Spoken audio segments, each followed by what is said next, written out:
ইসলামের দৃষ্টিতে স্বপ্ন শুধু আমাদের চিন্তা ভাবনার প্রতিচ্ছবি নয়, বলতে হবে যে স্বপ্ন হচ্ছে তিন প্রকার। কিভাবে বুঝবো আমি যে স্বপ্নটা দেখেছি এই স্বপ্নটা সত্য কিনা? আসসালামু আলাইকুম ওয়া রাহমাতুল্লাহি ওয়া বারাকাতুহু। নাহমাদুহু ওয়া নুসাল্লি আলা রাসূলিহিল কারীম। আম্মা বা'দু ফাআউযু বিল্লাহি মিনাশ শাইতানির রাজীম। বিসমিল্লাহির রহমানির রহিম। প্রিয় দিনী ভাই এবং বোনেরা, আজকে আমরা স্বপ্ন নিয়ে কথা বলবো। ইসলামে স্বপ্নের গুরুত্ব এবং তাৎপর্যের ব্যাপারে আমরা প্রায়ই অনেকের কাছ থেকে শুনে থাকি যে তারা ভয়ঙ্কর কিছু স্বপ্ন দেখে থাকেন, এবং অনেকে স্বপ্ন দেখে এই স্বপ্নের ব্যাখ্যা কি হতে পারে বা তাবির কি হতে পারে সেটি জানবার জন্য অনেক সময় আমাদের শরণাপন্ন হন, বা অনেক মানুষ অনেক ধরনের স্বপ্ন দেখে থাকেন। এ ব্যাপারে আমাদের কাছে ওনারা জানতে চান যে এই স্বপ্নের মানে কি, এটার তাৎপর্য কি, এটা অর্থবহ কিনা, বা তাদের কি করা উচিত। তো সেজন্য আজকে আমরা এই স্বপ্ন নিয়ে দ্য সিগনিফিকেন্স ড্রিম ইন ইসলাম এই ব্যাপারে বিস্তর আলোচনা করবার চেষ্টা করবো। ওমা তাওফীকি ইল্লা বিল্লাহ। আজকে বেসিকলি স্বপ্নের ব্যাপারে আমরা 10টি পয়েন্টে কথা উপস্থাপন করবার চেষ্টা করব। সেগুলো হচ্ছে, প্রথমে আমরা জানবো স্বপ্নের গুরুত্ব ও তাৎপর্যের ব্যাপারে, তারপর জানবো স্বপ্নের প্রকারভেদ, ভালো স্বপ্ন দেখলে করণীয়, খারাপ স্বপ্ন দেখলে করণীয়, তারপর কোন ধরনের স্বপ্নের ব্যাখ্যা প্রয়োজন এবং কোন স্বপ্নের ব্যাখ্যা প্রয়োজন নেই, সত্য স্বপ্নের আলামত অথবা কিভাবে বুঝবো যে আমার স্বপ্নটা অর্থবহ কিনা, স্বপ্নের ব্যাপারে কিছু ইসলামী দিক নির্দেশনা, স্বপ্নে আল্লাহ রাসূল সাল্লাল্লাহু আলাইহি সাল্লামকে দেখা প্রসঙ্গে, যুগে যুগে স্বপ্ন ব্যাখ্যায় কারা পারদর্শী ছিলেন, এবং সবশেষে কোরআন সুন্নাহর আলোকে বিভিন্ন প্রতীক বা চিহ্নের দিকে খেয়াল রেখে স্বপ্নের ব্যাখ্যা। এই 10টি পয়েন্টে আজকে আমরা স্বপ্ন নিয়ে আলোচনা করার চেষ্টা করবো ইনশাআল্লাহ। আমরা সাধারণত অনেকে মনে করে থাকি যে স্বপ্ন হচ্ছে নিছক একটি স্বপ্ন বা এটা কল্পনাপ্রসূত বিষয়। মুমিনের জীবনে বা বিশ্বাসীর জীবনে স্বপ্ন শুধু নিছক স্বপ্ন নয়, বরং এটা মুমিন জীবনে অনেক অর্থবহ এবং তাৎপর্যপূর্ণ। মুমিন জীবনে এটা একটা ভালো স্বপ্ন হতে পারে আল্লাহ তাআলার পক্ষ থেকে কোনো ধরনের সুসংবাদ কিংবা দিক নির্দেশনা, কিংবা হতে পারে বান্দার প্রতি সতর্কবাণী। একচোখা বস্তুবাদীরা বলে থাকে আমরা যখন ঘুমাই তখন মস্তিষ্ক আমাদের স্মৃতিগুলো নিয়ে নাড়াচাড়া করে, আমাদের স্মৃতিগুলোকে পুনর্বিন্যাস করে, আর সেটাই আমাদের কাছে স্বপ্ন হিসেবে ধরা দেয়। অর্থাৎ তারা বলতে চায় যে স্বপ্ন হচ্ছে ঘুমের ঘোরে আমাদের দৈনন্দিন জীবনে ঘটে যাওয়া আমাদের চিন্তা বা ভাবনার প্রতিচ্ছবি। কিন্তু ইসলামের দৃষ্টিতে স্বপ্ন শুধু আমাদের চিন্তা ভাবনার প্রতিচ্ছবি নয়, এটা হতে পারে আল্লাহ তাআলার পক্ষ থেকে সুসংবাদ, হতে পারে গ্ল্যাড টাইডিংস কিংবা সতর্কবাণী। তাই এই স্বপ্নের ব্যাপারে আমাদেরকে খুব ভালো ধারণা রাখা উচিত। শুরুতে আমরা বলবো যে এর গুরুত্ব এবং তাৎপর্য কতটুকু। স্বপ্ন হচ্ছে নবুয়তের সূচনা। নবুয়তের সূচনা হয়েছিল স্বপ্নের মাধ্যমে। আল্লাহ রাসূল সাল্লাল্লাহু আলাইহি ওয়াসাল্লাম যখন নবী হিসেবে অফিসিয়ালি অ্যাসাইন্ড হন, তার আগে তিনি টানা 6 মাস স্বপ্ন দেখেছেন, যেটা সহিহ বুখারীতে এসেছে। আউয়ালু মা বুদিআ বিহি রাসূলুল্লাহ সাল্লাল্লাহু আলাইহি ওয়াসাল্লাম আর-রুইয়া আস-সাদিকা ফিন-নাওম। রাসূল সাল্লাল্লাহু আলাইহি ওয়াসাল্লামের কাছে ওহী বা রেভেলেশনের সূচনা হয়েছিল স্বপ্নের মাধ্যমে। ফাকানা লা ইয়ারা রুইয়া ইল্লা জাআত মিসলা ফালাকিস সুবহি। আর রাতে স্বপ্নে রাসূল সাল্লাল্লাহু আলাইহি ওয়াসাল্লাম যা দেখতেন, দিনের বেলা সেটা প্রভাতের সূর্য কিরণের ন্যায় রাসূল সাল্লাল্লাহু আলাইহি ওয়াসাল্লামের কাছে সুস্পষ্ট হয়ে যেত। অর্থাৎ যা তিনি রাতে দেখতেন স্বপ্নে, দিনের বেলা সেটাই হুবহু ঘটে যেত। তো এই হাদিস থেকে আমরা বুঝতে পারি যে স্বপ্ন হচ্ছে ওহীর সূচনা, অর্থাৎ ওহীর সূচনাটা হয়েছিল স্বপ্নের মধ্য দিয়ে। পাশাপাশি আমরা জানি যে ইব্রাহিম আলাইহিস সালাম উনি স্বপ্নে দেখেছিলেন যে উনি ওনার কলিজার টুকরো সন্তান ইসমাঈল আলাইহিস সালামকে জবাই করছেন, যেটা সূরাতুস সাফফাতের 102 নম্বর আয়াতে আল্লাহ তাআলা আমাদেরকে বলছেন। ইব্রাহিম আলাইহিস সালাম বলেছিলেন, ইয়া বুনাইয়া ইন্নী আরা ফিল মানামি আন্নী আযবাহুক ফানজুর মাযা তারা। অর্থাৎ, হে আমার সন্তান ইসমাইল, আমি স্বপ্নে দেখেছি যে আমি তোমাকে জবাই করছি, এখন তোমার অভিমত কি, তোমার অপিনিয়ন কি? সাইয়েদনা ইসমাঈল আলাইহিস সালাম বলেছিলেন, ইফআল মা তুমার সাতাজিদুনি ইনশাআল্লাহু মিনাস সাবিরিন। মানে বাবা, আপনি স্বপ্নে যা দেখেছেন আপনি সেটাই করেন, আপনি আমাকে ধৈর্যশীলদের অন্তর্ভুক্ত পাবেন। ছেলের এই মন্তব্য শুনে সাইয়েদনা ইব্রাহিম আলাইহিস সালাম একটি ধারালো ছুরি নিয়ে সাইয়েদনা ইসমাঈল আলাইহিস সালামকে শুইয়ে দিয়ে জবাই করতে শুরু করলেন। তো এই ঘটনা থেকে বোঝা যায় নবীদের স্বপ্ন এটা সাধারণ কোনো স্বপ্ন নয়, এটা ওহীর অন্তর্ভুক্ত। নবীদের স্বপ্ন যদি নিছক স্বপ্নই হতো, তাহলে একটা স্বপ্নের উপর ভিত্তি করে সাইয়েদনা ইব্রাহিম আলাইহিস সালাম ওনার সন্তানকে জবাই করার জন্য উদ্যত হতেন না। তার মানে বোঝা গেল নবীদের স্বপ্ন হচ্ছে এটা মিন ওয়াহিল্লাহ, এটা আল্লাহ তাআলার পক্ষ থেকে নবীদের প্রতি ওয়াহি। পাশাপাশি আল্লাহ রাসূল সাল্লাল্লাহু আলাইহি ওয়াসাল্লাম যখন মক্কার কাফিরদের দ্বারা অত্যাচারিত হয়ে মদিনায় হিজরত করেছিলেন, মদিনায় যাওয়ার প্রায় 6 বছর পরে 6ষ্ঠ হিজরিতে তিনি স্বপ্ন দেখলেন যে তিনি আবার মক্কায় ফিরে গিয়েছেন। সেখানে তিনি মসজিদুল হারামে প্রবেশ করেছেন এবং বাইতুল্লাহ শরীফ তিনি তাওয়াফ করছেন। তো এই স্বপ্ন দেখার পরে আল্লাহ রাসূল সাল্লাল্লাহু আলাইহি ওয়াসাল্লাম সাহাবাদেরকে নিয়ে উমরা করার জন্য মক্কায় রওনা হলেন। এটাই প্রমাণ করে যে স্বপ্ন যদি নবীদের জন্য নিছক স্বপ্ন হতো তাহলে এই ঝুঁকি, এই রিস্ক আল্লাহ রাসূল সাল্লাল্লাহু আলাইহি ওয়াসাল্লাম নিতেন না। কিন্তু এই ঝুঁকি নিয়েও তিনি উমরা করতে গিয়েছিলেন, যদিও সে বছর তিনি উমরা করতে পারেননি, ওনাকে ফিরে আসতে হয়েছিল। তৎপরবর্তী বছর অর্থাৎ 7ম হিজরিতে তিনি এই উমরাটি সম্পাদন করেছিলেন।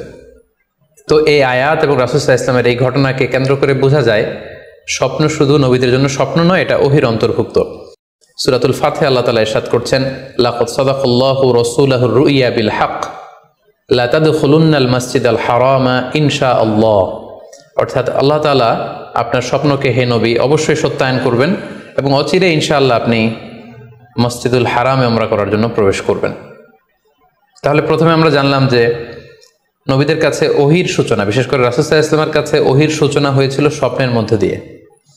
এরপর আমরা জানলাম নবীদের স্বপ্ন নিছক স্বপ্ন নয়, এটা ওহীর অন্তর্ভুক্ত। এ পর্যায়ে আমরা জানবো যে বিশ্বাসীদের জন্য, যারা মুমিন, তাদের জন্য স্বপ্নের গুরুত্ব কতটুকু। সেক্ষেত্রে আমরা সহিহ বুখারীর একটা হাদিস উল্লেখ করতে পারি, যেখানে আল্লাহ রাসূল সাল্লাল্লাহু আলাইহি ওয়াসাল্লাম বলেছেন, লাম ইয়াবকা মিনান নবুওয়াতি ইল্লাল মুবাশশিরাত। অর্থাৎ নবুয়ত আর পৃথিবীতে নেই, নবী হওয়ার সুযোগ আর পৃথিবীতে নেই, নবুয়ত বন্ধ হয়ে গিয়েছে। কিন্তু আল্লাহ তাআলার পক্ষ থেকে মুবাশশিরাত কিন্তু বন্ধ হয়নি, মুবাশশিরাত আসবে। সাহাবা জিজ্ঞেস করলেন, ওমাল মুবাশশিরাত, হে আল্লাহ রাসূল মুবাশশিরাত কি? আল্লাহ রাসূল সাল্লাল্লাহু আলাইহি ওয়াসাল্লাম বললেন, আর রুইয়া আস-সালেহা। মুবাশশিরাত হচ্ছে সত্য স্বপ্ন।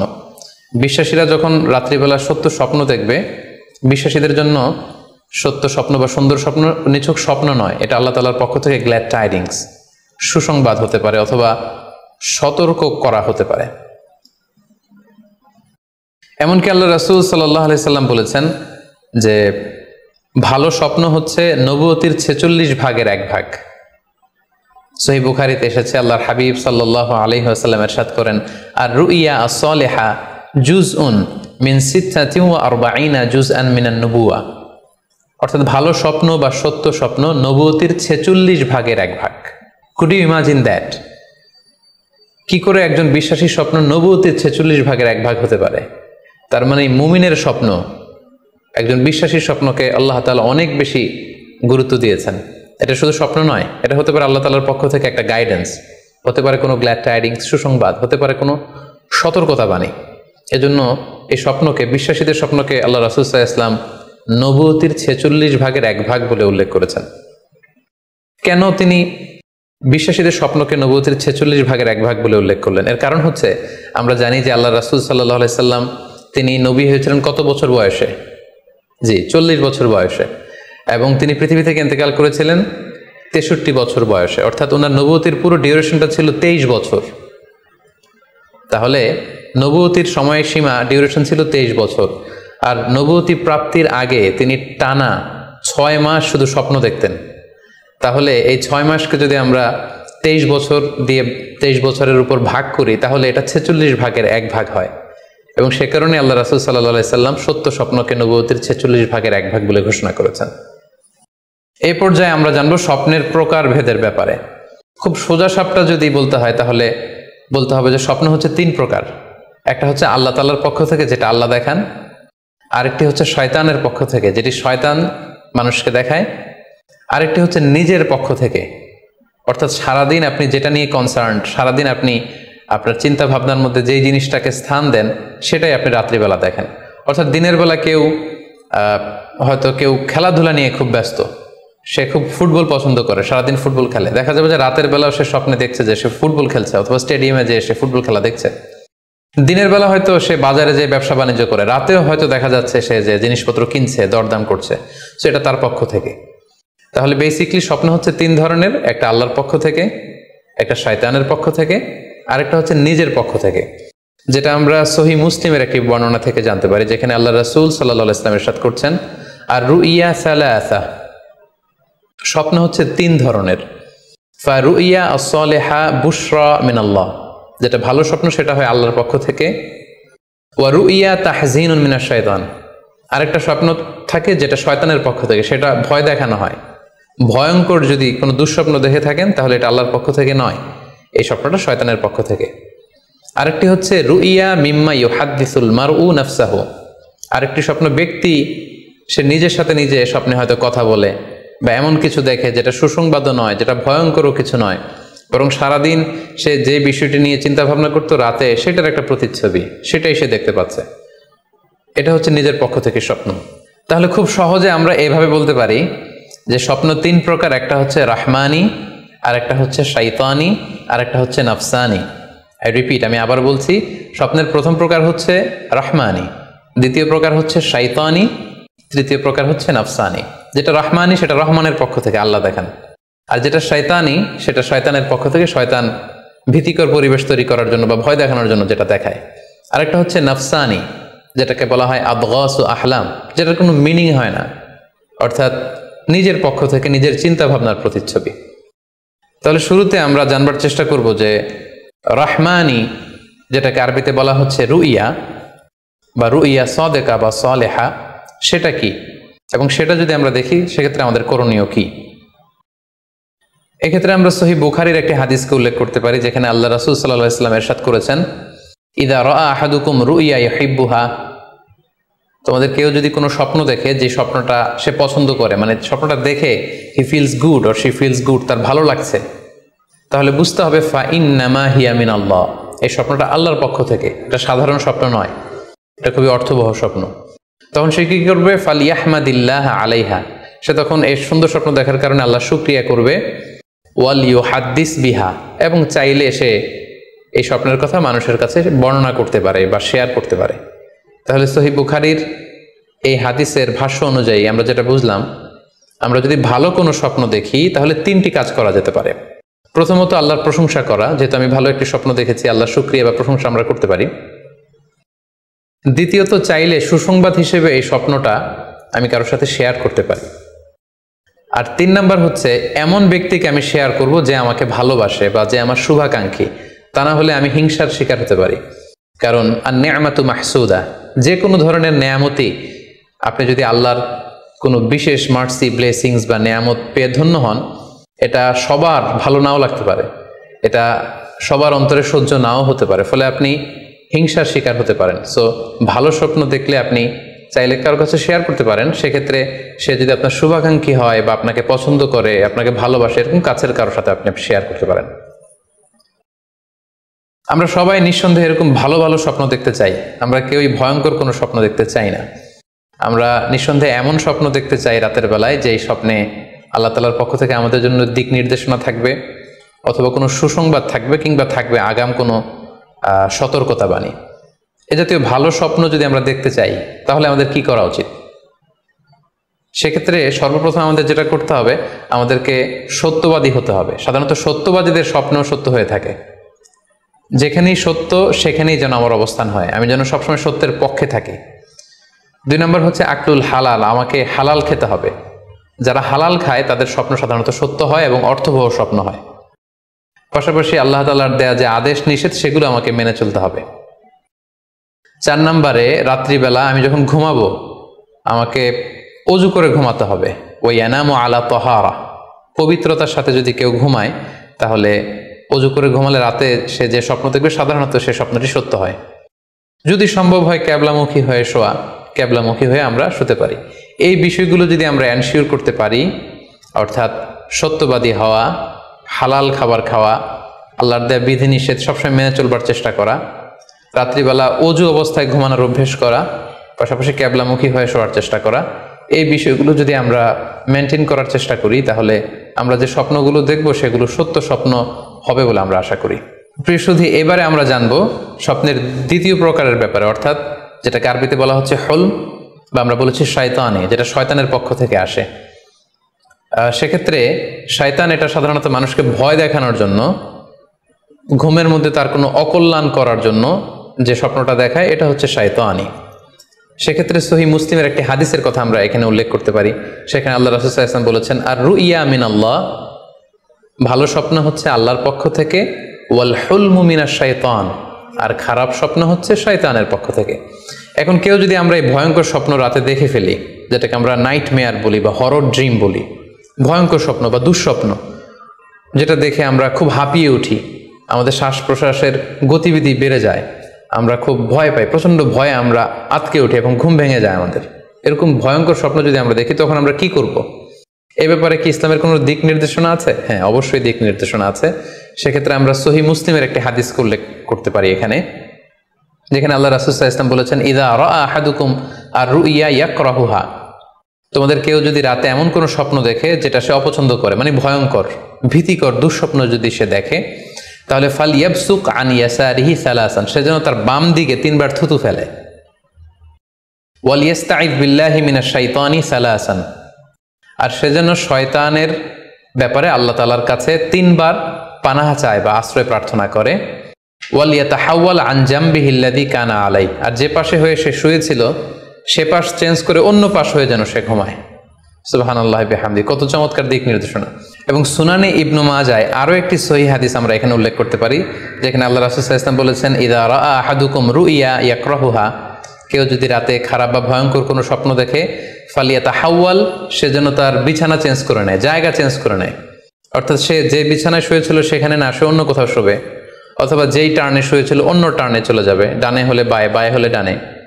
ওয়াল ইয়াতফুল আন ইয়াসারিহি সালাসান, এবং তার বাম দিকে যেন সে 3 বার থুতু ফেলে।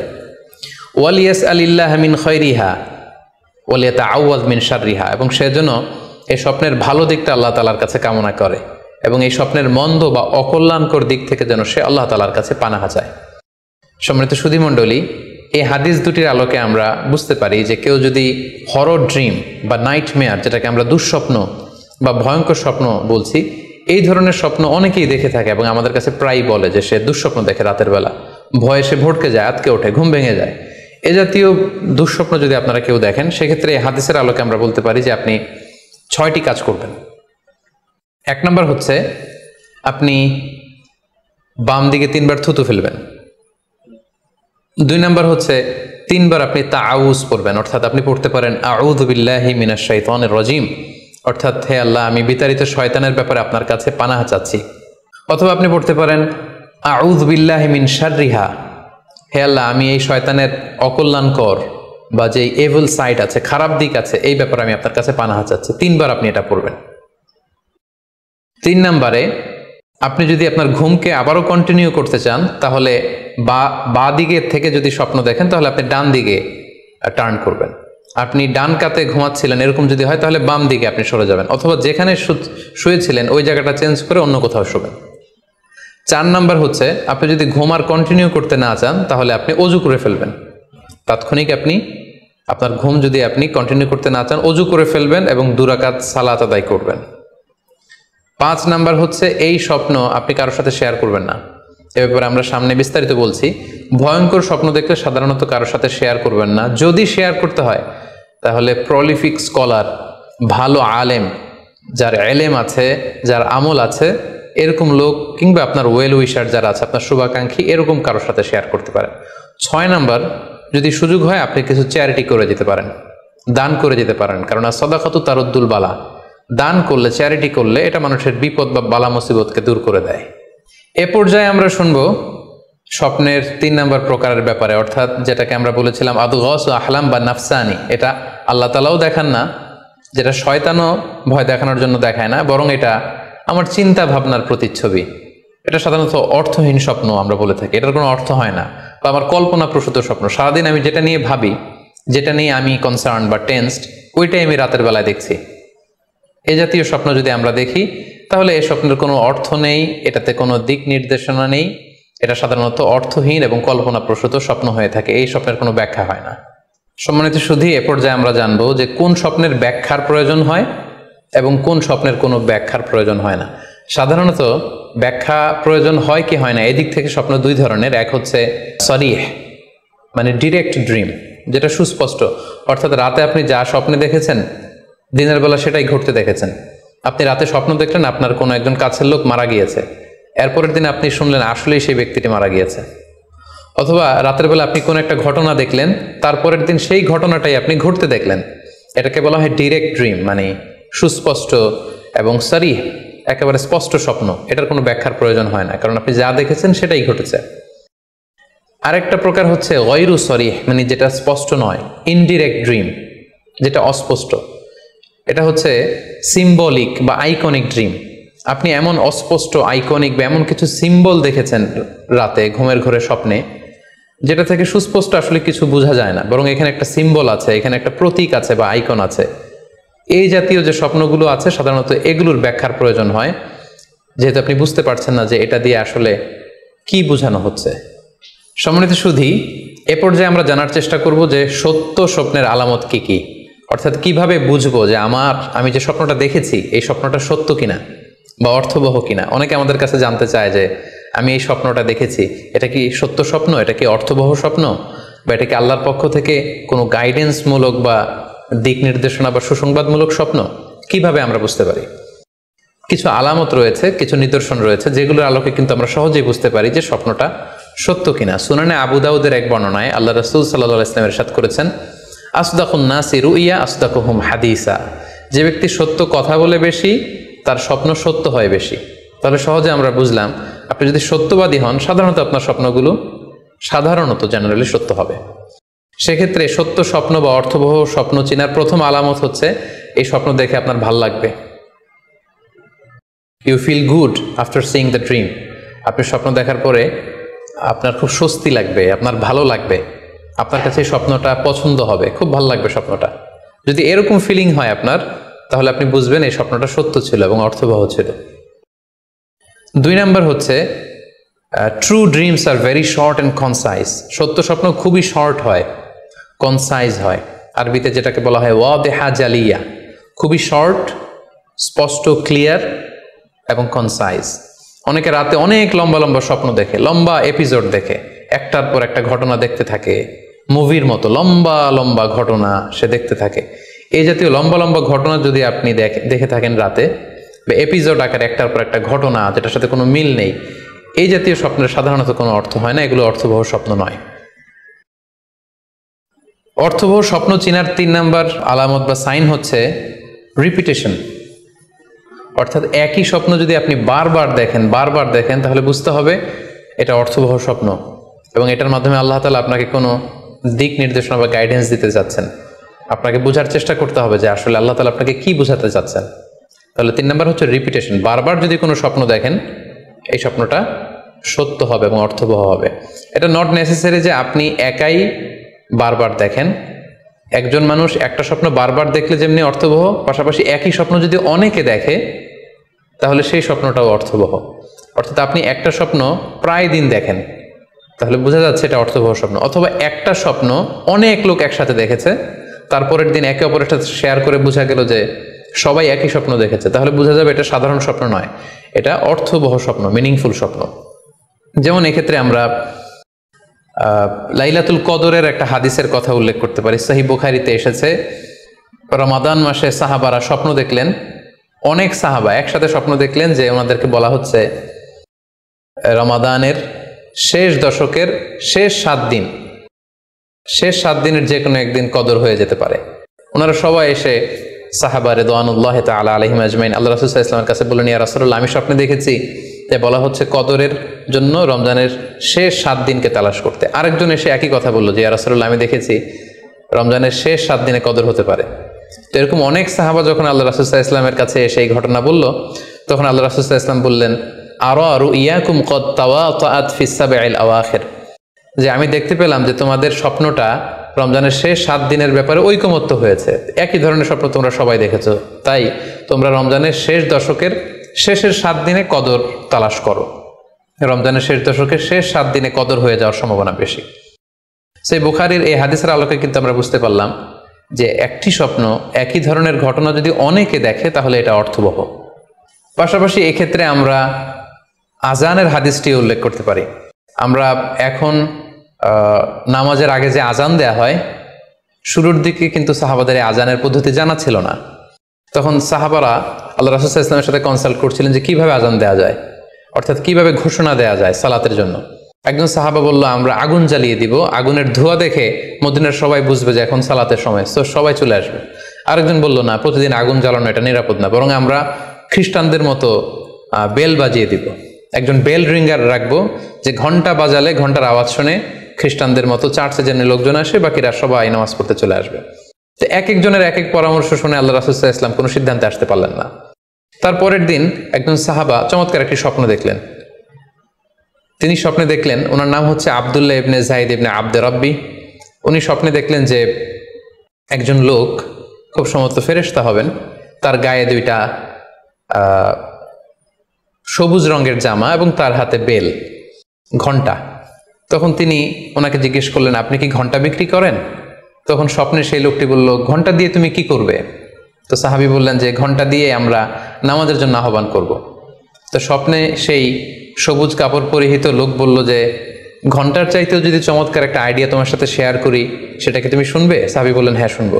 তখন তিনি বললেন, ঘন্টা না বাজিয়ে তোমরা উঁচু একটা জায়গায় দাঁড়িয়ে আল্লাহু আকবার, আল্লাহু আকবার, আল্লাহু আকবার, আল্লাহু আকবার, আশহাদু আল্লা ইলাহা ইল্লাল্লাহ, আশহাদু আন্না মুহাম্মাদুর রাসূলুল্লাহ, এই বাক্যগুলো তোমরা বলবে। এই বাক্যগুলোর মধ্যে দিয়ে আল্লাহর বরত্বের ঘোষণা হবে, রাসূল সাল্লাল্লাহু আলাইহি ওয়াসাল্লামের রিসালাতের ঘোষণা হবে, মানুষকে চমৎকার বাক্যে নামাজের দিকে ডাকাও হবে, ফলে লোকজন নামাজেও চলে আসবে। এই চমৎকার কথা শুনে সাহাবা তো অবাক হয়ে গেলেন, ওনার ঘুম ভেঙে গেল।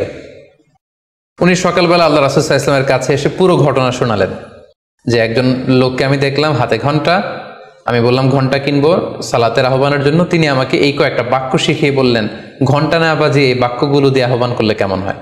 আল্লাহ রাসূল সাল্লাল্লাহু আলাইহি ওয়াসাল্লাম এই স্বপ্নের কথা শুনে তিনি অভিভূত হলেন। তিনি বললেন, তুমি ঠিকই দেখেছ, তুমি সঠিক স্বপ্ন দেখেছ। যেহেতু বেলালের কণ্ঠ খুব দরাজ, বেলালকে ডাকো, আমাদের ঘন্টাও বাজানোর দরকার নেই, আগুন জ্বালানোর দরকার নেই, বেলালকে বাক্যগুলো মুখস্থ করিয়ে দাও। বেলাল মসজিদে নববীর পাশে দাঁড়িয়ে আওয়াজ করে এই আজান দিবে, এই ঘোষণা দিবে। এই আজান শুরু হলো। বেলাল রাদিয়াল্লাহু তাআলা আনহু একটা উঁচু জায়গায় দাঁড়িয়ে আল্লাহু আকবার, আল্লাহু আকবার বলে তিনি আজান দিতে শুরু করলেন। এই বাক্যগুলো শুনে সাইয়েদনা ওমরে ফারুক দৌড়াতে দৌড়াতে আল্লাহ রাসূল সাল্লাল্লাহু আলাইহি ওয়াসাল্লামের কাছে আসলেন। এসে বললেন, ইয়া রাসূলুল্লাহ, বেলাল এই বাক্যগুলো কোত্থেকে শিখেছে? গত রাতে তো আমি দেখেছি যে আমাকে একজন লোক বলেছে যে তোমরা এই বাক্যগুলোকে ব্যবহার করে লোকজনকে সালাতের জন্য আহ্বান করো। আল্লাহ রাসূল সাল্লাল্লাহু আলাইহি ওয়াসাল্লাম শুনে অবাক হলেন। অর্থাৎ ওই সাহাবী ঠিক যেমন স্বপ্ন দেখেছেন, ইসলামের দ্বিতীয় খলিফা সাইয়েদনা ওমরে ফারুক রাদিয়াল্লাহু তাআলা আনহু উনিও একই স্বপ্ন দেখেছেন। তার মানে একই স্বপ্ন যদি একাধিক লোকজন দেখে থাকে, সেটা যেমনি অর্থবহ, আবার আপনি একাও যদি একটি স্বপ্ন বারবার বারবার দেখেন, সেটাও অর্থবহ। আমরা আজান যে কিভাবে ইন্ট্রোডিউস হলো মুসলিম কমিউনিটির মধ্যে, এই হাদিসের আলোকে বুঝতে পারি যে কোনো স্বপ্ন আপনি বারবার দেখলে বা অনেকে একই স্বপ্ন দেখলে সে স্বপ্নটা অর্থবহ হবে। অর্থবহ স্বপ্ন দেখার 4 নম্বর সাইন হচ্ছে শেষ রাতের স্বপ্ন সাধারণত অর্থবহ হয়, অর্থাৎ লাস্ট 1/3 অফ দ্য নাইট, রাতের শেষাংশে যদি আপনি ফজরের আগ দিয়ে যে স্বপ্নটা মানুষ দেখে, সাধারণত এই স্বপ্নটা অর্থবহ হয়, এটা সত্য স্বপ্ন হয়। কারণ এই টাইমে আল্লাহ তাআলা প্রথম আকাশে নেমে আসেন বা মনোনিবেশ করেন এবং ডাকতে থাকেন, কার রিজিকের দরকার আমি রিজিক দেব, কার অর্থের দরকার আমি অর্থ এর ব্যবস্থা করে দেব, কার কি দরকার আমার কাছে চাও, অসুস্থরা আমি তাদেরকে সুস্থ করে দেব। সো ওই টাইমে আল্লাহ তাআলার বিশেষ একটা রহমত পৃথিবীতে নেমে আসে, ফলে শেষ রাতের স্বপ্ন সাধারণত অর্থবহ স্বপ্ন হয়। পাশাপাশি হাদিসে এসেছে যে কিয়ামতের আগ দিয়ে মুমিনরা যে স্বপ্নগুলো দেখবে, এই স্বপ্নগুলো সাধারণত অর্থবহ হবে। অর্থাৎ কিয়ামতের একেবারে আগ মুহূর্তে যখন মুসলমানরা খুব স্ট্রাগল করবে, মুসলমানরা যখন খুব বিপদে থাকবে, তখন মুসলমানদের যে স্বপ্নগুলো তারা রাতের বেলা দেখবে, এগুলো মিথ্যা হবে না, বেশিরভাগ স্বপ্নই সত্য হবে, অর্থবহ হবে। যেটা আমরা সহিহ বুখারীর একটা হাদিস থেকে জানতে পারি, যেখানে আল্লাহ রাসূল সাল্লাল্লাহু আলাইহি ওয়াসাল্লাম ইরশাদ করেছেন, ইযা ইকতারাবা যামানু লাম তাকাদ রুইয়াল মুমিনি তাকযিব, অর্থাৎ কিয়ামতের সময় যত ঘনিয়ে আসবে, কাছাকাছি আসবে, মুমিন বা বিশ্বাসীদের স্বপ্ন ঠিক তত সঠিক হতে থাকবে। মুমিনদের তখনকার স্বপ্ন বেশিরভাগই সত্য হবে, সেটা মিথ্যা হবে না। তাহলে এই হাদিস থেকে আমরা জানলাম কিয়ামতের আগ দিয়ে মুমিনরা যে স্বপ্নগুলো দেখবে, এগুলো সত্য হবে, অর্থবহ হবে। এ পর্যায়ে আমরা জানবার চেষ্টা করব যে স্বপ্নের ব্যাপারে কিছু ইসলামিক দিক নির্দেশনা রয়েছে।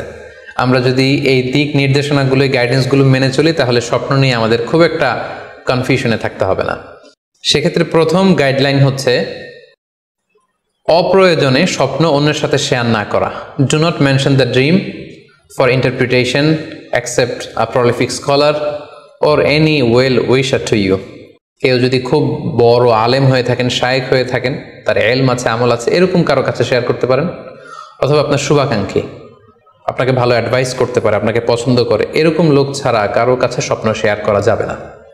সুনানি তিরমিজিতে স্বপ্ন অন্যের সাথে শেয়ার না করার ব্যাপারে একটি হাদিস এসছে, যেখানে আল্লাহ রাসূল সাল্লাল্লাহু আলাইহি সাল্লাম বলেছেন, লা ইয়াকুসুহা ইল্লা আলা ওয়াদ্দিন, অর্থাৎ যে তোমাকে পছন্দ করে এমন কারো কাছে ছাড়া স্বপ্ন শেয়ার করবে না। অথবা আউজি রাইন, এমন লোক যে ডিসিশন দিতে পারে, he can advise you, he can provide you the right decision, এরকম লোক যদি আপনার কাছের শুভাকাঙ্ক্ষীদের মধ্যে থেকে কেউ থেকে থাকে, আপনি তার সাথে শেয়ার করতে পারেন। ওয়ালা ইউহাদ্দিসু বিহা ইল্লা লাবিবান আও হাবিবান, সে আপনার হাবিব, সে আপনার বন্ধু, সব কাছের লোক, বজম ফ্রেন্ড, আপনার শুভ কামনা করে সব সময়, এই জাতীয় লোকের কাছে আপনি স্বপ্ন শেয়ার করতে পারেন। অন্য এক বর্ণনা এসেছে, ওয়ালা ইয়াকুসুর রুইয়া ইল্লা আলা আলিমিন আও নাসিহ, স্বপ্ন শেয়ার করতে হলে ভালো আলেমের কাছে শেয়ার করো, অথবা নাসিহ, যে তোমাকে ভালো অ্যাডভাইস করতে পারবে, উপদেশ দিতে পারবে, এরকম কারো কাছে শেয়ার করো, অন্য কারো কাছে নয়। সুনানি তিরমিজিতে এ ব্যাপারে একটি বাব রচনা করা হয়েছে, যে বাবু লা তাকুসুর রুইয়া ইল্লা আলা আলিম আও নাসিহ, আলেম বা শুভাকাঙ্ক্ষী নসিহতকারী ছাড়া কারো কাছে স্বপ্ন শেয়ার করা যাবে না। এর কারণ হচ্ছে, আমরা আগেই বলেছি যে আপনি স্বপ্নে যদি ভালো কিছু দেখে থাকেন, এটা এমন কারো কাছে যদি শেয়ার করেন যে আপনাকে পছন্দ করে না, তাহলে আপনি হিংসার শিকার হতে পারেন। সেক্ষেত্রে আমরা সূরা ইউসুফের 5 নম্বর আয়াতের কথা খেয়াল করতে পারি, যেখানে ইউসুফ আলাইহিস সালাম বলেছিলেন যে ইয ক্বালা ইউসুফু লি আবিহি ইয়া আবাতি ইন্নী রাআইতু আহাদা আশারা কাওকাবান ওয়াশ শামসা ওয়াল কমারা রাআইতুহুম লি সাজিদিন ক্বালা ইয়া বুনাইয়া লা তাকসুস রুইয়াকা আলা ইখওয়াতিকা ফায়াকিদু লাকা কাইদা। ছোট্ট ইউসুফ আলাইহিস সালাম তিনি স্বপ্নে দেখলেন যে চন্দ্র, সূর্য এবং আকাশের 11টা তারা সবকিছু ওনার সম্মানে সিজদায় লুটিয়ে পড়েছে। তো ইয়াকুব আলাইহিস সালাম ওনার ছেলেকে বললেন যে, বাবা ইউসুফ, খবরদার, সাবধান, এই স্বপ্নের কথা তুমি তোমার ভাইদেরকে বলতে যেও না। যদি তুমি তোমার ভাইদের সাথে এই চমৎকার স্বপ্নের কথা শেয়ার করো, তাহলে ফায়াকিদু লাকা কাইদা, তারা তোমাকে নিয়ে হিংসা করবে, ষড়যন্ত্র করবে। তাহলে আমরা বুঝলাম যে যার তার কাছে চাইলে আমরা স্বপ্ন শেয়ার করতে পারবো না, বরং এক্ষেত্রে বুঝে শুনে সাবধানে শেয়ার করতে হবে। এক্ষেত্রে মুস্তাদরাকে হাকিমে একটি চমৎকার হাদিস উল্লেখ হয়েছে, সেটি হচ্ছে কেন যে কারো কাছে স্বপ্ন শেয়ার করা যাবে না, করলে সমস্যা কি। সেক্ষেত্রে বলা হয়েছে যে ফাইন্না রুইয়া তাকাউ আলা মা তুআব্বার, অর্থাৎ স্বপ্নের ব্যাখ্যা তেমনই হয়ে থাকে যেমন এটার ব্যাখ্যা করা হয়। এই ব্যাপারটা কিন্তু সাধারণ কোনো কথা নয়। আপনি একজনের কাছে, যার কোনো জ্ঞান নেই স্বপ্নের ব্যাপারে, হুট করে তার কাছে স্বপ্নের ব্যাখ্যা জানতে চাইলেন, আর তিনিও হুট করে এমন একটা ব্যাখ্যা করে দিল, ফলে দেখা যাবে উনি যেটা ব্যাখ্যা করেছেন সেটাই ঘটবে আপনার জীবনে। সো স্বপ্নের কথা যে কারো কাছে বলতে নেই। ফাইন্না রুইয়া তাকাউ আলা মা তুআব্বার, কেননা স্বপ্নের ব্যাখ্যা তেমন হয়ে থাকে যেমন এটার ব্যাখ্যা করা হয়। সো ব্যাখ্যা যদি কেউ করতে চান, আপনি ভালো ব্যাখ্যা করবেন, জেনে শুনে বুঝে তার শুভাকাঙ্ক্ষী হয়ে সুন্দর ব্যাখ্যা করবেন, কেননা খারাপ কোনো ব্যাখ্যা করে দিলে সেই ব্যাখ্যাই হয়ে যেতে পারে।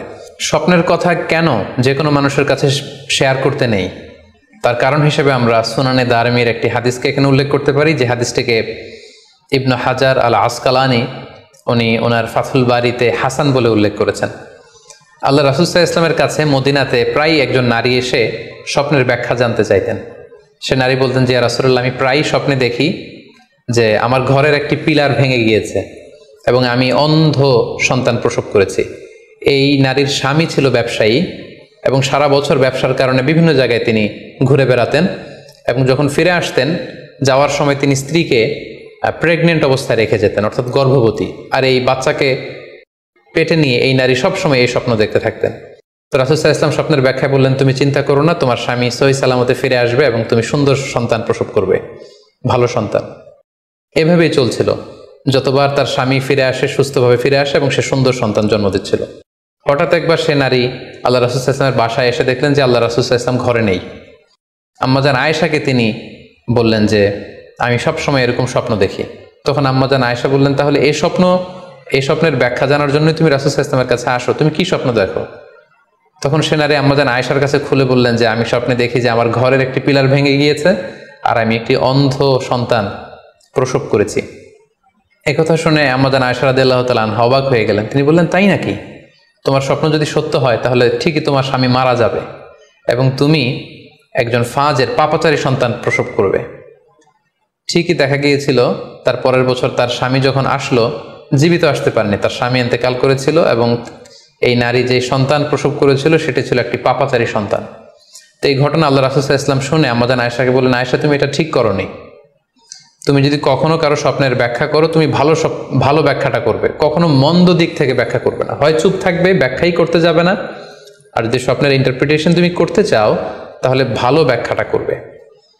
সম্মানিত, শুধু এজন্য যে কারো কাছে আমরা চাইলেই স্বপ্নের কথা জানাতে পারি না, বরং সে যদি আপনার শুভাকাঙ্ক্ষী হয়, সে যদি স্বপ্ন ব্যাখ্যায় পারদর্শী হয়, সে যদি ভালো আলেম হয়, তাহলে তার কাছে আপনি স্বপ্নের ব্যাখ্যা জানতে চাইতে পারেন। এক্ষেত্রে আমরা ইমাম মুহাম্মদ ইবনে সিরিনের আরও একটি চমৎকার ঘটনার কথা উল্লেখ করতে পারি।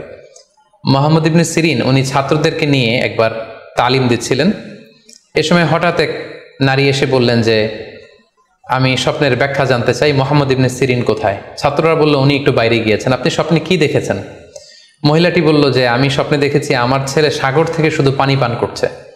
হঠাৎ সেই মজলিস থেকে এক ছাত্র বলল, তাই নাকি? আপনি যদি এই স্বপ্ন দেখে থাকেন তাহলে আপনার বাচ্চাটা মারা যাবে। ইমাম মুহাম্মদ ইবনে সিরিন পরবর্তীতে যখন আসলেন, এসে ছাত্রদের কাছে যখন জানতে পারলেন, তখন তিনি বললেন যে, তুমি কেন এই স্বপ্নের ব্যাখ্যা করেছ? কারণ সাগরের লোনা পানি এটা যে সবসময় অযোগ্য, পানের অযোগ্য, ব্যাপারটা এমনটা নয়। সাগরের ভেতরে তো মণিমুক্তাও আছে। বরং আমি হলে ব্যাখ্যা করতাম যে, তোমার ছেলে সাগর থেকে পানি খাচ্ছে, তোমার ছেলে অনেক বড় আলেম হবে। কিছুদিন পরে আরেক লোক এসে মুহাম্মদ ইবনে সিরিনের কাছে জানতে চাইলেন যে, আমি স্বপ্নে দেখছি যে আমার ছেলে সাগর থেকে শুধু পানি নিয়ে খাচ্ছে। তিনি বললেন, আশা করা যায় তোমার ছেলে অনেক বড় আলেম হবে। ঠিকই দেখা গেল কিছুদিন পরে যেই মহিলাটি স্বপ্নের ব্যাখ্যা জানতে এসেছিলেন, তার ছেলেটি মারা গিয়েছে। আর ওই যেই লোক মুহাম্মদ ইবনে সিরিনের কাছে স্বপ্নের সুন্দর ব্যাখ্যা নিয়ে গেলেন, তার ছেলে ওই সময়ের অনেক বড় আলেম হয়েছিল। এজন্য সম্মানিত শুধু যে কারো কাছে স্বপ্নের ব্যাখ্যা জানতে চাইতে নেই। আর স্বপ্নের ব্যাখ্যা যদি করতে হয়, ভালো ব্যাখ্যা করতে হবে, তা না হলে চুপ থাকতে হবে। স্বপ্নের ক্ষেত্রে ইসলামের যে দিক নির্দেশনা, সেক্ষেত্রে আরও একটি দিক নির্দেশনা হচ্ছে, স্বপ্ন কখনো শরীয়তের দলিল হতে পারে না। কেবলমাত্র নবীদের স্বপ্নই হচ্ছে ওহী, কিন্তু আমরা যারা সাধারণ মুসলমান, আমাদের স্বপ্ন কখনো শরীয়তের দলিল হতে পারে না। এটা আপনার জন্য কোনো একটা বিশেষ ধরনের অনুধাবন হতে পারে, আপনার বিশেষ ফিলিংস হতে পারে, আপনার একার জন্য কোনো ধরনের গাইডেন্স হতে পারে আল্লাহর পক্ষ থেকে, কিন্তু এটাকে শরীয়তের দলিল বলে চালিয়ে দেওয়া যাবে না। আমরা প্রায় শুনি অমুক পীর সাহেব একটা স্বপ্ন দেখেছেন এবং তার মুরিদেরা এই স্বপ্নের আলোকে বিভিন্ন কাজ করতে শুরু করেছেন, এটাকে শরীয়তের অংশ মনে করে। খুব রিসেন্টলি করোনা ভাইরাস আউটব্রেকের টাইমে মামুন মারুফ নামে এক ছেলের স্বপ্নের কথা আমরা শুনেছিলাম, যে ইটালিতে সে স্বপ্ন দেখেছে করোনা ভাইরাসের সাথে কথা বলেছে। আসলে এই জাতীয় স্বপ্ন কখনো শরীয়তের কোনো সোর্স বা এভিডেন্স হতে পারে না। খুব রিসেন্টলি বুয়েট থেকে পাশ করা মুশতাক মোহাম্মদ আরমান নামে একজন লোকের কথা আমরা শুনেছি, যে তিনি দাবি করেছেন তিনি ইমাম মাহাদি, এবং তিনি দাবি করেছেন যে স্বপ্নে তাকে আল্লাহ তাআলা ইমাম মাহাদি বলে পরিচয় করিয়ে দিয়েছে, ফলে লোকজন এসে তার হাতে বায়াত হচ্ছে। অথবা অনেকে দাবি করে থাকেন যে স্বপ্নে তিনি ফকিরি পেয়েছেন, স্বপ্নে এটা হয়েছে সেটা হয়েছে। এরকম কোনো ধরনের স্বপ্নই কিন্তু শরীয়তের অংশ, শরীয়তের দলিল বা এভিডেন্স হতে পারে না। এ পর্যায়ে আমরা জানবার চেষ্টা করব যে স্বপ্নে রাসূলুল্লাহ সাল্লাল্লাহু আলাইহি ওয়াসাল্লামকে দেখা প্রসঙ্গে অনেকে স্বপ্নে আল্লাহ রাসূল সাল্লাল্লাহু আলাইহি ওয়াসাল্লামকে দেখেন, এবং আসলে রাসূল সাল্লাল্লাহু আলাইহি ওয়াসাল্লামকে স্বপ্নে দেখেন কিনা এ ব্যাপারে তাদের মধ্যে অনেক প্রশ্ন থেকে থাকে। এক্ষেত্রে আমরা সহিহ বুখারীর একটি চমৎকার হাদিস উল্লেখ করতে পারি, যেখানে আল্লাহ রাসূল সাল্লাল্লাহু আলাইহি ওয়াসাল্লাম ইরশাদ করেছেন, মান রাআনি ফিল মানামি ফাকাদ রাআনি। আমাকে স্বপ্নে দেখলো, আল্লাহ রাসূল সাল্লাল্লাহু আলাইহি ওয়াসাল্লাম নিজে বলছেন যে আমাকে স্বপ্নে দেখলো সে আসলেই আমাকেই দেখলো। কারণ ফাইন্না শাইতানা লা ইয়াতামাসসালু ফি সূরাতি, শয়তান কখনো আমার আকৃতি, আমার শেপ ধারণ করতে পারে না। অর্থাৎ আপনি যদি রাসূল সাল্লাল্লাহু আলাইহি ওয়াসাল্লামকে স্বপ্নে দেখেন, তাহলে আপনি রাসূল সাল্লাল্লাহু আলাইহি ওয়াসাল্লামকেই দেখেছেন, আপনি শয়তানকে দেখেননি। কারণ শয়তান কখনো রাসূল সাল্লাল্লাহু আলাইহি ওয়াসাল্লামের আকৃতি ধারণ করতে পারে না। তাহলে এই হাদিসের আলোকে আমরা বুঝলাম শয়তান কখনো আল্লাহ রাসূল সাল্লাল্লাহু আলাইহি ওয়াসাল্লামের আকৃতি বা শেপ ধারণ করতে পারে না। তখন প্রশ্ন হচ্ছে, আসলে আপনি রাসূল সাল্লাল্লাহু আলাইহি ওয়াসাল্লামকে দেখেছেন নাকি অন্য কাউকে দেখেছেন? শয়তান হয়তো রাসূল সাল্লাল্লাহু আলাইহি ওয়াসাল্লামের আকৃতি ধারণ করলো না, একজন সুশ্রী বয়োবৃদ্ধ সুন্দর আকৃতির মানুষের চেহারা ধারণ করে শয়তান এসে বলল যে আমি আল্লাহ রাসূল। তখন আপনি কিভাবে বুঝবেন যে আপনি রাসূল সাল্লাল্লাহু আলাইহি ওয়াসাল্লামকে দেখেছেন নাকি শয়তানের ধারণ করা অন্য কোনো মানুষের আকৃতিতে কাউকে আপনি দেখেছেন? সেক্ষেত্রে বোঝার মাধ্যম হচ্ছে আল্লাহ রাসূল সাল্লাল্লাহু আলাইহি ওয়াসাল্লামের দাড়ি কেমন ছিল, চেহারা কেমন ছিল, চুল কেমন ছিল, দৈহিক গড়ন কেমন ছিল, আকৃতি কেমন ছিল, এগুলো কিন্তু আমরা হাদিস থেকে পাই। কিংবা শামায়েলে তিরমিজিতে রাসূল সাল্লাল্লাহু আলাইহি ওয়াসাল্লামের বডি স্ট্রাকচার, ওনার চেহারা, ওনার অবয়বের ব্যাপারে বর্ণনা পাই। আপনি স্বপ্নে যাকে দেখেছেন তার চেহারা, আকৃতি এবং বর্ণনা যদি রাসূল সাল্লাল্লাহু আলাইহি ওয়াসাল্লামের দৈহিক বর্ণনার সাথে মিলে যায়, তাহলে বোঝা যাবে যে আপনি আসলেই আল্লাহ রাসূল সাল্লাল্লাহু আলাইহি সাল্লামকে দেখেছেন। কিন্তু আপনি স্বপ্নে দেখা মানুষটি তার চেহারার সাথে যদি রাসূল সাল্লাল্লাহু আলাইহি ওয়াসাল্লামের চেহারার যে বর্ণনা সেটির সাথে যদি কোনো মিল না থাকে, যদি তার চেহারা রাসূল সাল্লাল্লাহু আলাইহি ওয়াসাল্লামের চেহারার মতো না হয়, শামায়েলে তিরমিজিতে যে বর্ণনা আছে সেরকম যদি না হয়, তাহলে বোঝা যাবে আপনি রাসূল সাল্লাল্লাহু আলাইহি ওয়াসাল্লামকে দেখেননি, বরং অন্য কাউকে দেখেছেন। এক্ষেত্রে আমরা মুহাম্মদ ইবনে সিরিনের ঘটনা উল্লেখ করতে পারি। ওনার কাছে কেউ এসে যদি বলতো যে আমি স্বপ্নে আল্লাহ রাসূল সাল্লাল্লাহু আলাইহি ওয়াসাল্লামকে দেখেছি, তখন মুহাম্মদ ইবনে সিরিন জিজ্ঞেস করতেন, তুমি কি দেখেছো বলো তো? তুমি যাকে দেখেছো তার দাড়ি কেমন, তার চেহারা কেমন, তার চোখ নাক কেমন, তার গড়ন কেমন? তখন ওই ব্যক্তি যখন বর্ণনা দিত, আর সেই বর্ণনা যখন আল্লাহ রাসূল সাল্লাল্লাহু আলাইহি ওয়াসাল্লামের আকৃতির সাথে মিলে যেত, তখন মুহাম্মদ ইবনে সিরিন বলতেন, তুমি ঠিকই স্বপ্নে আল্লাহ রাসূল সাল্লাল্লাহু আলাইহি ওয়াসাল্লামকে দেখেছো। কিন্তু ওই ব্যক্তির বর্ণনা যদি এমন হতো যে না, এর সাথে রাসূল সাল্লাল্লাহু আলাইহি ওয়াসাল্লামের হাদিসে বা শামায়েলে তিরমিজিতে রাসূল সাল্লাল্লাহু আলাইহি ওয়াসাল্লামের দেহের যে বর্ণনা, এটার সাথে কোনো মিল নেই, তখন মুহাম্মদ ইবনে সিরিন বলতেন, না, তুমি স্বপ্নে আল্লাহ রাসূল সাল্লাল্লাহু আলাইহি ওয়াসাল্লামকে দেখোনি, বরং তুমি অন্য কাউকে দেখেছো। এ পর্যায়ে আমরা জানবার চেষ্টা করব যে যুগে যুগে কারা স্বপ্ন ব্যাখ্যায় খুব পারদর্শী ছিলেন। নবীদের মধ্যে সাইয়েদনা ইউসুফ আলাইহিস সালাম, তিনি সবচেয়ে ভালো স্বপ্নের ব্যাখ্যা করতে পারতেন। সাহাবাদের মধ্যে সাইয়েদনা আবু বকর রাদিয়াল্লাহু তাআলা আনহু চমৎকার স্বপ্নের ব্যাখ্যা করতে পারতেন, এবং তাবিঈদের মধ্যে মুহাম্মদ ইবনে সিরিন চমৎকার স্বপ্নের ব্যাখ্যা করতে পারতেন। আর বলার অপেক্ষা রাখে না যে অবশ্যই আল্লাহ রাসূল সাল্লাল্লাহু আলাইহি ওয়াসাল্লাম তিনিও চমৎকার স্বপ্নের ব্যাখ্যা করতে পারতেন। সহিহ মুসলিমে, সুনানে আবু দাউদে একটা হাদিস এসছে যে আল্লাহ রাসূল সাল্লাল্লাহু আলাইহি ওয়াসাল্লাম ফজরের সালাতের পরে তাসবিহ শেষে সাহাবাদের কাছে জানতে চাইতেন যে গতকাল রাতে কে কি স্বপ্ন দেখেছো আমার কাছে বলো, আমি সেই স্বপ্নের ইন্টারপ্রিটেশন তোমাদেরকে জানাবো। কানা নবী সাল্লাল্লাহু আলাইহি ওয়াসাল্লাম ইযা সাল্লা সুবহা আকবালা আলাইহিম বিওয়াজহিহি ফাকালা হাল রাআ আহাদুম মিনকুম আল বারিহাতা রুইয়া।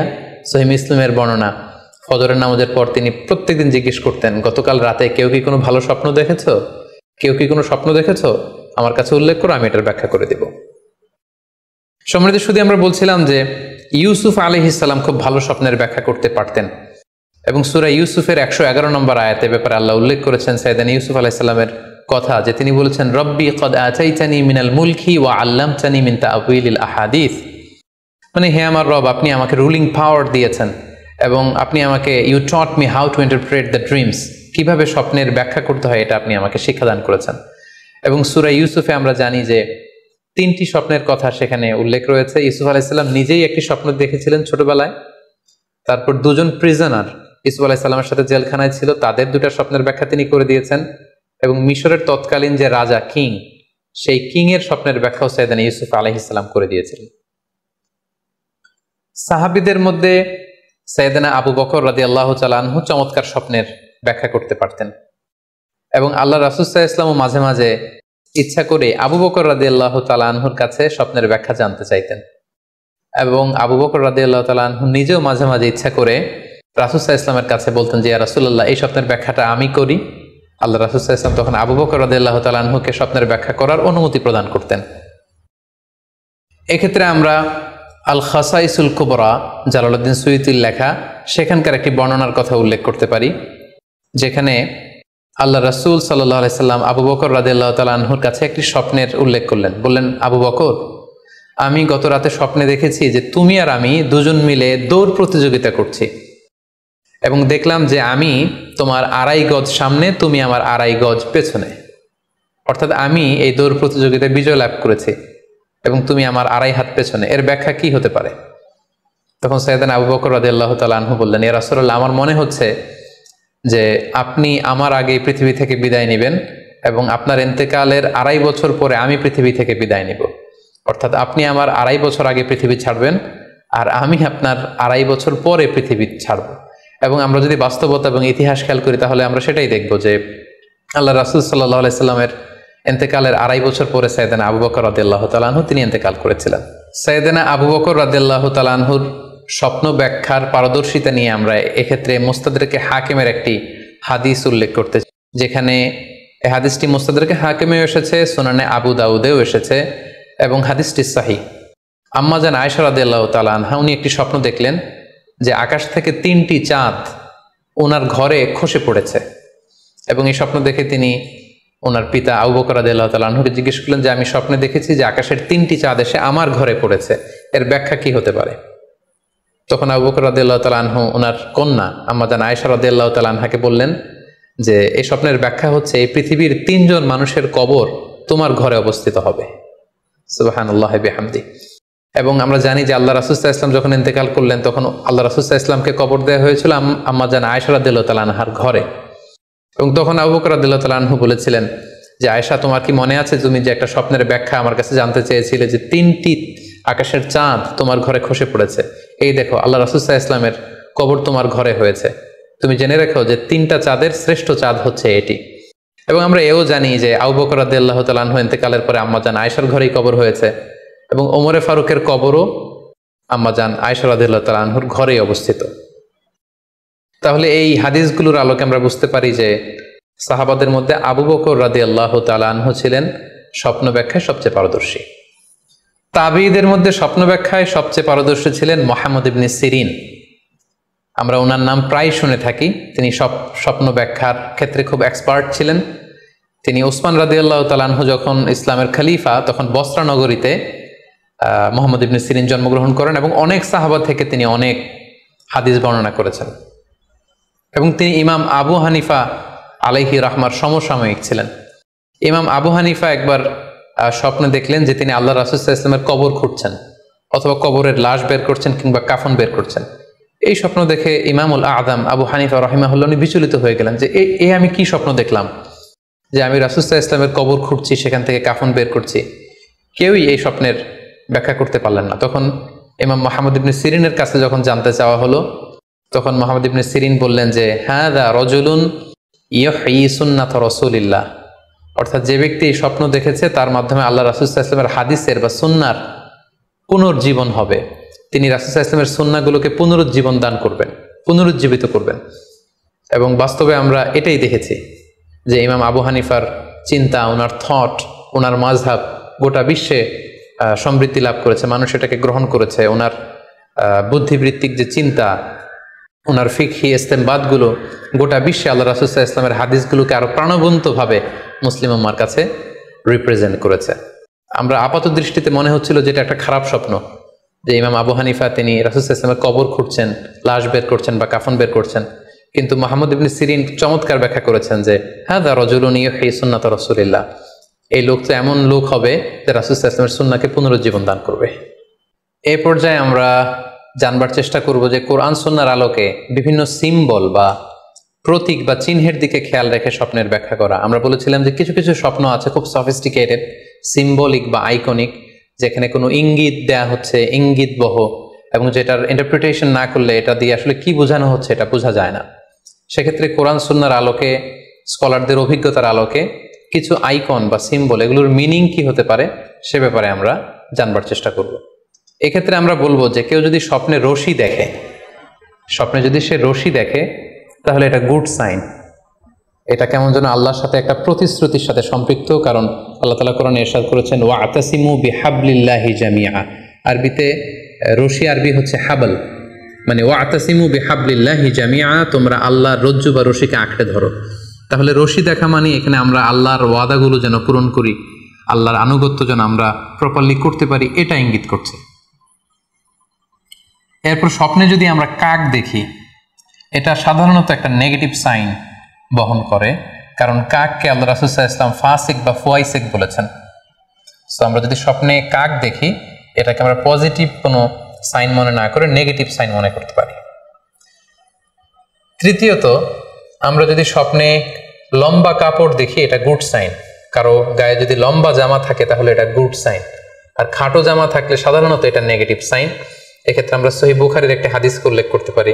আল্লাহর হাবিব সাল্লাল্লাহু আলাইহি ওয়াসাল্লাম বলেছেন যে আমার সামনে অনেক মানুষকে পেশ করা হলো, তাদের কারো জামা নাভি পর্যন্ত, কারো জামা হাঁটু পর্যন্ত, কারো জামা পা পর্যন্ত। আর সেক্ষেত্রে ওমরে ফারুককে দেখলাম যে এত লম্বা জামা পরে সে হেঁটে যাচ্ছে, সে তার জামা টেনে টেনে নিয়ে যাচ্ছে। তো সাহাবারা বললেন মা আউয়ালতাহু ইয়া রাসূলুল্লাহ, হে আল্লাহর রাসূল, আপনার এই স্বপ্ন থেকে আপনি কি বোঝাতে চাইলেন? আল্লাহ রাসূল সাল্লাল্লাহু আলাইহি ওয়াসাল্লাম বললেন আউয়ালতুহু আদ-দীন, এটা দ্বারা আমি দিনদারি বোঝাতে চাইলাম। অর্থাৎ যার জামা লম্বা তার মানে তার তাকওয়া বেশি বা তার দিনদারি বেশি। আর স্বপ্নে যদি কারো জামা খুব ছোট খাটো বা জামাহীন অবস্থায় কাউকে দেখা হয়, এটা সাধারণত তার দিনদারি কমে যাচ্ছে বা তার তাকওয়া is decreasing day after day, এটার একটা সাইন বহন করে। পাশাপাশি দুধ, স্বপ্নে যদি কেউ দেখে সে দুধ খাচ্ছে, এটা একটা ভালো সাইন। স্বপ্নে দুধ খেতে যদি দেখা হয় তাহলে তার জ্ঞান বৃদ্ধি পাবে বলে এটা একটা সাইন বা আলামত বহন করে। সেক্ষেত্রেও আমরা বুখারীর একটা হাদিস উল্লেখ করতে পারি, যেখানে আল্লাহ রাসূল সাল্লাল্লাহু আলাইহি ওয়াসাল্লাম একটা স্বপ্নের কথা সাহাবাদেরকে শেয়ার করছিলেন। তিনি বললেন যে আমাকে এক বাটি দুধ দেয়া হলো, আমি সেখান থেকে দুধ খেলাম, তারপর দেখলাম যে আমার আঙ্গুল থেকে দুধ বের হচ্ছে, আর সেখানে যে অবশিষ্ট দুধ রয়ে গেল সেটা আমি ওমরে ফারুকের মুখে দিলাম। ওমরে ফারুক সে অবশিষ্ট দুধটা খেলো। এই স্বপ্নের কথা শুনে সাহাবারা বললেন, মা আউয়ালতা বিহি ইয়া রাসূলুল্লাহ, হে আল্লাহ রাসূল, এটা দিয়ে আপনি কি ব্যাখ্যা করলেন? ফামা আউয়ালতাহু ইয়া রাসূলুল্লাহ, আল্লাহ রাসূল সাল্লাল্লাহু আলাইহি ওয়াসাল্লাম বললেন, আল ইলম, এটা দিয়ে আমি জ্ঞানের ব্যাখ্যা করেছি। অর্থাৎ দুধ হচ্ছে জ্ঞানের প্রতীক। দুনিয়াতেও তো আমরা দেখি যে দুধ হচ্ছে সুষম একটা খাবার, খাদ্যের পুষ্টিগুণের 6টি গুণাগুণ দুধের মধ্যে পাওয়া যায়। সো কেউ যদি স্বপ্নে দেখেন যে তিনি দুধ পান করছেন, আশা করা যায় এটা তার জন্য ভালো সাইন, তার জ্ঞান বাড়বে বলে আমরা ধারণা করতে পারি। এবার স্বপ্নে যদি কেউ দেখে যে সে আজান দিচ্ছে, এটাও ভালো সাইন। স্বপ্নে আজান দেয়া এটা সাইন হচ্ছে সে হয়তো অচিরে হজ করতে যাবে। হজের সাথে আজানের কি সম্পর্ক? এর কারণ হচ্ছে সূরা হজ্জে আল্লাহ তাআলা সাইয়েদনা ইব্রাহিম আলাইহিস সালামকে যখন বলেছিলেন যে তুমি হজ শুরু করো, তখন তিনি বলেছিলেন, ইব্রাহিম তুমি আজান দাও, ওয়াআযিন ফিন নাসি বিল হজ ইয়াতুকা রিজালা ওয়া আলা কুল্লি দামির ইয়াতিনা মিন কুল্লি ফাজ্জিন আমিক। অর্থাৎ হে ইব্রাহিম তুমি আজান দাও। ইব্রাহিম আলাইহিস সালাম বললেন, কোথায় আজান দিব? চারদিকে তো মরুভূমি। আল্লাহ তাআলা বললেন, ইব্রাহিম তুমি আজান দাও, এই আজানের আওয়াজ বা শব্দ পৃথিবীর সবার কানে আমি পৌঁছে দেব। তো সাইয়েদনা ইব্রাহিম আলাইহিস সালাম তখন হজের আজান দিলেন বা ঘোষণা দিলেন। আজান শব্দের অর্থ হচ্ছে অ্যানাউন্স, টু অ্যানাউন্স, মানে ঘোষণা দেয়া। সো আপনি যদি স্বপ্নে দেখেন যে আপনি আজান দিচ্ছেন বা কেউ আজান দিচ্ছে, তাহলে সে অচিরে হজ করবে বা হজ রিলেটেড কোনো একটা ব্যাখ্যা হতে পারে। এভাবে আজানকে হজের সাথে সম্পৃক্ত করা হয়েছে এবং এটা ভালো একটি স্বপ্ন। এবার স্বপ্নে যদি কেউ গর্ত দেখে যে সে গর্ত খুঁড়ছে বা তার জন্য কেউ গর্ত করছে, এটা ষড়যন্ত্রের সাথে সম্পৃক্ত। কেননা আরবি প্রবাদে আছে যে মান হাফারা হুফরাতান ওয়াকা ফিহা, কেউ যদি কারোর জন্য গর্ত করে তাহলে সেই গর্তে সে নিজে আগে পড়বে। তাহলে গর্ত করা মানে অনেকটা কারো বিরুদ্ধে শত্রুতা করা বা ষড়যন্ত্র করার একটা চিহ্ন বহন করে। এবার স্বপ্নে যদি কেউ নৌকা দেখে বা শিপ দেখে, জাহাজ দেখে যে সে জাহাজে আরোহণ করছে বা নৌকায় আরোহণ করছে, এটা তার জন্য একটা ভালো সাইন। সে কোনো বিপদ থেকে মুক্তি পাবে বলে ধারণা করা যেতে পারে। কারণ সূরা আনকাবুতের 15 নম্বর আয়াতে আল্লাহ বলছেন, ফাআনজাইনাহু ওয়া আসহাবাস সাফিনাতি ওয়া জাআলনাহা আয়াতাল লিল আলামিন, অর্থাৎ এবং তার সাথে ঈমানদার সবাইকে আমি এই নৌকায় উঠিয়েছি এবং মহাপ্লাবন থেকে তাদেরকে আমি বাঁচিয়েছি। আর এই মহাপ্লাবনকে আমি গোটা বিশ্বের জন্য একটা নিদর্শন করে রেখেছি। সো নৌকায় ওঠা বা জাহাজে ওঠা, কোনো শিপে বা লঞ্চে ওঠা, এটা আপনি বিপদ থেকে মুক্তি পাবেন, and you are in the safe zone, এই ধরনের একটা ইঙ্গিত বহন করে। ইমাম মুহাম্মদ ইবনে সিরিনের কাছে এক লোক এসে বলল যে, ইমাম রাআইতু কাআন্নী আহরুসু আরদান লা তুমবিত, হে ইমাম আমি স্বপ্নে দেখেছি যে আমি একটি শস্য ক্ষেত্র চাষ করছি কিন্তু কোনো ফসল হচ্ছে না, এটার মানে কি? তিনি ব্যাখ্যা করে দিলেন, আনতা তা'জিলু আন ইমরাতিক, অচিরেই হয়তো তোমার স্ত্রীর সাথে তোমার সেপারেশন হয়ে যেতে পারে। কারণ কোরআনে স্ত্রীকে শস্য ক্ষেত্রের সাথে তুলনা করা হয়েছে মেটাফরিক্যালি। সূরা বাকারার 223 নম্বর আয়াতে আল্লাহ বলছেন, নিসাউকুম হারসুল লাকুম ফাআতু হারসাকুম আন্না শি'তুম, অর্থাৎ তোমাদের স্ত্রীরা হচ্ছে তোমাদের শস্য ক্ষেতের মতো, তোমরা যেভাবে খুশি এই শস্য ক্ষেত্রটাকে সুন্দরভাবে চাষাবাদ করতে পারো। তাহলে শস্য ক্ষেতের সাথে বা ক্রপ ল্যান্ডস এর সাথে আপনার স্ত্রীর সাথে সম্পর্ক হওয়া বা সেপারেশন হওয়া, এইভাবে ইঙ্গিত নেওয়া যেতে পারে। সবশেষে একটি ঘটনা উল্লেখ করার মধ্য দিয়ে আমরা এই সিম্বলিক বা আইকনিক ব্যাপারটা শেষ করতে চাই। সেটি হচ্ছে ব্যক্তির ভিন্নতার কারণে কিন্তু স্বপ্নের ব্যাখ্যাও ভিন্নতা হতে পারে। ব্যক্তি ভিন্নতার কারণে স্বপ্নের ব্যাখ্যাও ভিন্ন হবে। একই স্বপ্ন দুইজন লোক দেখলো, দুইজনের স্বপ্নের ব্যাখ্যা কিন্তু দুরকম হতে পারে। সেক্ষেত্রে আমরা মুহাম্মদ ইবনে সিরিনের একটা ঘটনা উল্লেখ করতে পারি। মুহাম্মদ ইবনে সিরিনের কাছে এক লোক এসে বলল যে আমি স্বপ্নে দেখেছি আমি আজান দিচ্ছি, এটার ব্যাখ্যা কি? উনি বললেন তুমি হজ করতে যাবে। তার কিছুদিন পরে আরেক লোক এসে একই স্বপ্ন দেখলো, তিনি বললেন যে আমি স্বপ্নে দেখেছি যে আমি আজান দিচ্ছি। তো তিনি বললেন, চুরিতে তোমার হাত কাটা যাবে। তো ওনার ছাত্ররা দুইজন লোকের কাছে দুই ধরনের উত্তর দেওয়ার কারণে অবাক হয়ে জিজ্ঞেস করলেন যে, হে ইমাম, একই স্বপ্ন দুইজন দেখলো, কিন্তু আপনি এক একজনকে এক এক উত্তর কেন দিলেন? তো তিনি বললেন যে, এই দুইজনকে আমি চিনি এবং তাদের ব্যক্তিগত জীবন সম্পর্কে আমি জানি। সো তাদের জীবন আচরণ, তাদের ব্যক্তিত্বের কারণে আমি দুই ধরনের ব্যাখ্যা করেছি। প্রথম জনের ব্যাখ্যা করেছি আমি সূরা হজের আলোকে, কারণ সূরা হজে আল্লাহ ইব্রাহিম আলাইহিস সালামকে বলেছেন, ওয়াজ্জিন ফিন্নাসি বিল হজ, তুমি মানুষের মাঝে হজের জন্য আজান দাও, ঘোষণা দাও।